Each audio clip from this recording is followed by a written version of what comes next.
Infinity educational hub में आप सभी का स्वागत है। इस चैनल पर क्लास 9 से लेकर 12 तक एनसीईआरटी की सारी कक्षाओं का आपको नोट्स और क्लासेस मिल जाएंगे।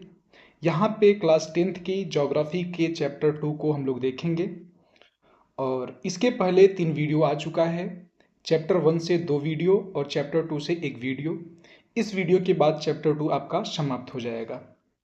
इसको हम लोगों ने जहाँ तक देखा है उसके आगे से देखेंगे।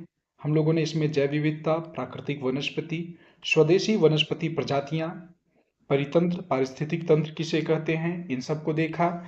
साथ ही साथ हम लोगों ने फ्लोरा, फौना, भारत में वनस्पति जात और प्राणी जात, लुप्त प्राय प्रजातियां जो नाजुक अवस्था में हैं, उसके साथ ही हम लोगों ने प्रजातियों का वर्गीकरण देखा, जिसमें हम लोगों ने देखा था कि सामान्य जातियां होती हैं और दूसरा लुप्त जातियां होती हैं, सुभेद्य जातियां होती हैं, उसके बाद संकटग्रस्त जातियां होती हैं, दुर्लभ जातियां, स्थानिक जातियां।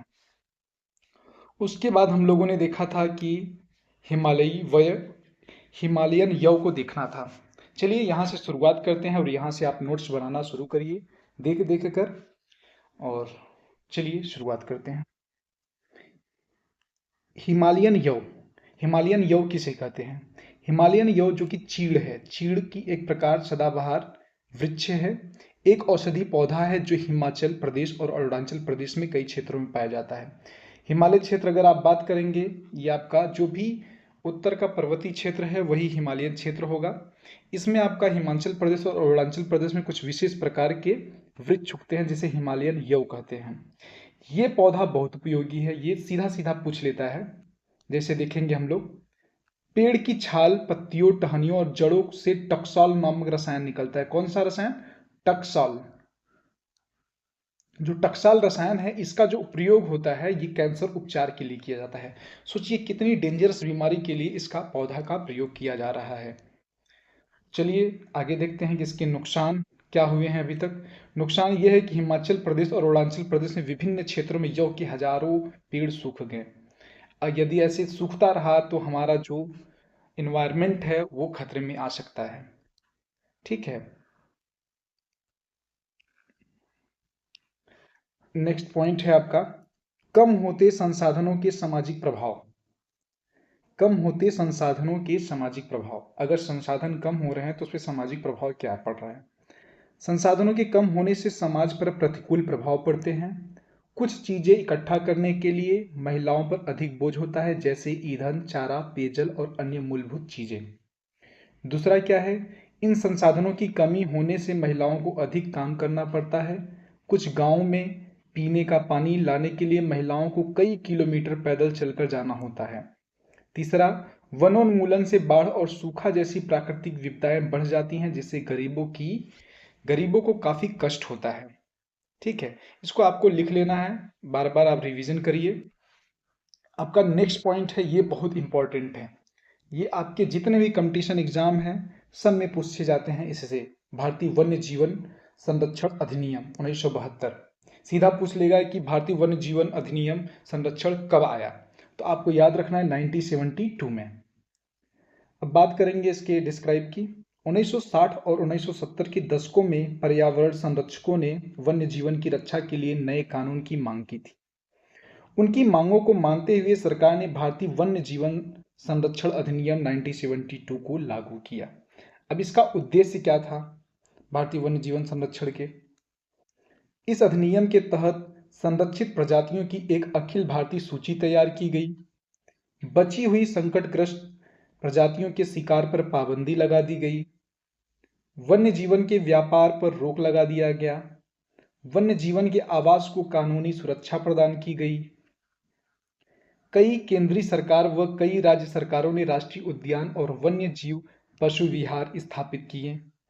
कुछ खास जानवरों की सुरक्षा के लिए कई प्रोजेक्ट शुरू किए गए, जैसे प्रोजेक्ट टाइगर वगैरह शुरू किए गए। अब ये जो उद्देश्य है ये आपको रटना नहीं है, इसको समझ लेना है। इसको समझना है आपको कि ये जो 1972 में वन्य जीवन संरक्षण आया, इसका उद्देश्य क्या था कि जो हमारे वन्य जीवन के चीजें हैं, पशु हैं, जानवर हैं, वृक्ष हैं, उनको संरक्षित करना, उनको बचाने के लिए ये चीज आया था। अब इस संरक्षण के लाभ क्या हैं, इसका संरक्षण क्यों आवश्यक है, इसको देखेंगे। संरक्षण से कई लाभ होते हैं। इससे पारिस्थितिकी विविधता को बचाया जा सकता है। इससे हमारे जीवन के लिए जरूरी मूलभूत चीजों जल, हवा, मिट्टी का संरक्षण भी होता है। वन विभाग द्वारा वनों का वर्गीकरण किया गया है। देखिए, वनों का वर्गीकरण भी कई प्रकार से देखते हैं। अब अगर इनके प्रकार की बात करेंगे तो एक आरक्षित वन होते हैं, एक रक्षित वन होते हैं, एक अवर्गीकृत वन होते हैं। मेजरली 3 प्रकार के वन होते हैं। अब देखेंगे ये आरक्षित वन किसे कहते हैं। आरक्षित वन, देश में आधे से अधिक वन क्षेत्र आरक्षित वन घोषित किए गए हैं। जहां तक वन और वन्य प्राणियों के संरक्षण की बात है, आरक्षित वनों को सर्वाधिक मूल्यवान माना जाता है। सोचिए, देश के आधे से अधिक, मतलब अगर भारत है 3.84 लाख वर्ग किलोमीटर है, उसमें से आधे से अधिक पे क्या है, वन है। ये बहुत ज्यादा मूल्यवान होते हैं, इनकी लकड़ियां, इनमें जाना भी प्रतिबंध होता है। उसके बाद एक होता है दूसरा रक्षित वन। वन विभाग के अनुसार देश में कुल वन क्षेत्र का 1/3 हिस्सा रक्षित। इन वनों को अधिक नष्ट होने से बचाने के लिए इसकी सुरक्षा की जाती है। जिसे टोटल वन है, टोटल वन का 1/3 क्या है, रक्षित वन है। और टोटल वन का 1/2 क्या है, आधा कौन सा है, संरक्षित वन। तीसरा देखेंगे अवर्गीकृत वन। अन्य सभी प्रकार के वन और बंजर भूमि जो सरकार, व्यक्तियों और समुदायों के स्वामित्व में होते हैं, अवर्गीकृत वन कहलाते हैं। देखिए, इसमें अगर मेजरली देखा जाए तो हम लोग देखते हैं तीनों को। आरक्षित वन में क्या है कि इसमें सरकार आने जाने के लिए भी रोक लगा देती है। इसमें आप पशु चराई वगैरह नहीं कर सकते हैं। इसको क्या सेंसिटिव टाइप में देखा जाता है, इसमें लकड़ी काटने के लिए मनाही किया जाता है, ये आरक्षित में आते हैं। और दूसरा वो है आपका रक्षित। रक्षित में इनको बचाने के लिए किया जाता है। इन वनों में फिलहाल पशु चराई वगैरह के लिए किया जाता है, लेकिन इनकी देखभाल की अति आवश्यकता होती है। इनको कुछ मामलों में लोगों को अधिकार दे दिया जाता है। जो जनजाति लोग हैं वो थोड़ा बहुत पेड़ काट सकते हैं, बकरी वगैरह चरा सकते हैं, इस प्रकार से इसमें अधिकार दिया जाएगा। और तीसरा अगर देखें अवर्गीकृत वन, इसमें क्या है कि बंजर भूमि जो सरकार, व्यक्तियों और समुदायों के स्वामित्व में होते हैं, मतलब छोटे छोटे टाइप में जो वन होते हैं, जंगल किसी का है, किसी व्यक्ति का भी हो सकता है, सरकार का भी हो सकता है, वो अवर्गीकृत वन में आते हैं। देखा। नेक्स्ट बात करेंगे वन्य जीवन को होने वाले अविवेकी ह्रास पर नियंत्रण के उपाय। कि मतलब जो वन्य जीवन में रहते हैं, अगर उनका अधिक दोहन किया गया तो उसका ह्रास हो जाएगा। अगर ह्रास हो जाएगा तो हमारे लिए खतरा हो जाएगा। तो उन पे नियंत्रण करने के लिए हमको क्या करने चाहिए कि जिससे जो जंगली जीव जंतु हैं उनको बचाया जा सके। तो इसके लिए हम लोग देखेंगे पॉइंट वाइज। सरकार द्वारा प्रभावी वन्य जीवन संरक्षण अधिनियम जो कि 1972 में आया है। भारत सरकार ने लगभग 14 जैव संरक्षण स्थल प्राणी जात व पादप जात हेतु बनाया गया है। जो नीचे है ये कितने हैं, 14 हैं, 14। सन 1992 से भारत सरकार द्वारा कई वनस्पति उद्यानों को वित्तीय एवं तकनीकी सहायता दी गई। बाघ परियोजना, गैंडा परियोजना, ग्रेट इंडियन बस्टर्ड परियोजना तथा कई अन्य इको विकासीय, पारिस्थितिकी विकासी परियोजनाओं को शुरू किया गया।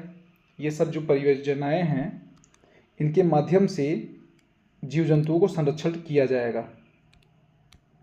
और देखेंगे यहाँ पे लिखा गया 89 राष्ट्रीय उद्यान। इस समय 89 न होकर बल्कि इस समय 106 हैं। ये समय के अनुसार बदलता रहता है, अभी हो सकता है आने वाले समय में ये और बढ़ जाए, तो आप इसको अपडेट कर लीजिएगा। ये थोड़ा सा पुराना अपडेशन है। इन सब के अतिरिक्त हम सभी को हमारे प्राकृतिक पारिस्थितिकी व्यवस्था के महत्व को हमारी उत्तरजीविता के लिए समझना अति आवश्यक है। ये वाला लाइन आप मत लिखिएगा, क्योंकि ये लाइन थोड़ा सा अपडेट करके लिखिएगा। कितने राष्ट्रीय उद्यान हैं और कितने वन्य जीव अभ्यारण्य हैं, ठीक है, आप गूगल करके तब लिखिएगा इसको। अब बात करेंगे चिपको आंदोलन की। चिपको आंदोलन ये बहुत महत्वपूर्ण है। चिपको आंदोलन एक पर्यावरण रक्षा का आंदोलन था। यह भारत के उत्तराखंड राज्य में किसानों ने वृक्षों की कटाई का विरोध करने के लिए किया था। यह आंदोलन तत्कालीन उत्तर प्रदेश के चमोली जिलों में सन 1970 में प्रारंभ हुआ। कब शुरू हुआ? 1970 में। उस समय उत्तराखंड जो है यूके आपका पार्ट हुआ करता था यूपी का। 2020 के बाद उत्तराखंड अलग राज्य बना है। उसके पहले की ये घटना है, कब की है? 1970 में। उस समय जो इसके प्रणेता थे, सबसे बड़ी चीज़ है आपको याद रखना है, प्रणेता इसको लिख लीजिएगा। जो इससे जुड़े नाम हैं उसमें है सुंदरलाल बहुगुणा, इसको आप नोट डाउन कर लीजिएगा, सुंदरलाल बहुगुणा। दूसरा नाम जो है वो है आपका चंडी प्रसाद भट्ट, चंडी प्रसाद भट्ट। और तीसरा जो नाम है उसमें है गौरा देवी।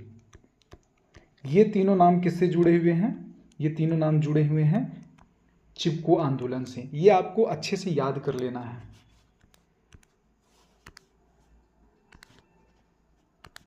यहाँ पे आपको दिखाया जा रहा है।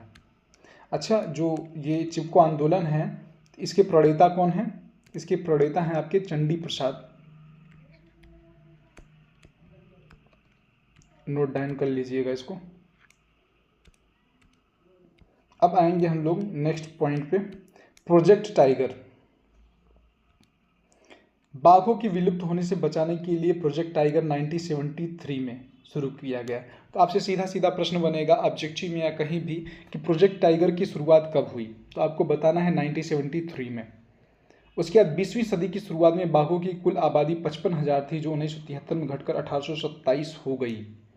तो ये घटती बढ़ती है, अभी इस समय लगातार बढ़ रहा है बाघों को।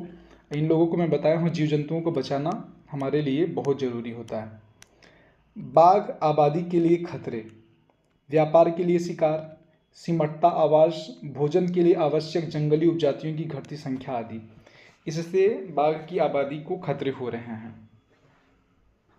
अब बात करेंगे हम लोग कुछ महत्वपूर्ण टाइगर रिजर्व की बात।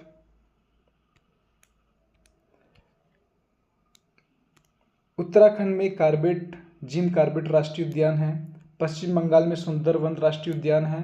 मध्य प्रदेश में बांधवगढ़ राष्ट्रीय उद्यान, राजस्थान में सरिस्का वन्यजीव पशु विहार, असम में मानस बाघ रिजर्व और केरल में पेरियार बाघ रिजर्व भारत में बाघ संरक्षण परियोजनाओं के उदाहरण हैं।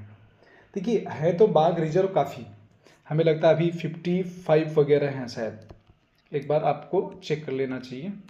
और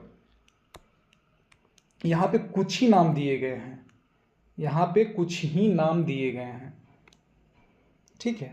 और आगे क्या है कि आपका वीडियो यहाँ पे पूरा जो नोट्स है वो समाप्त हो चुका है। आज नीचे क्वेश्चन आंसर है।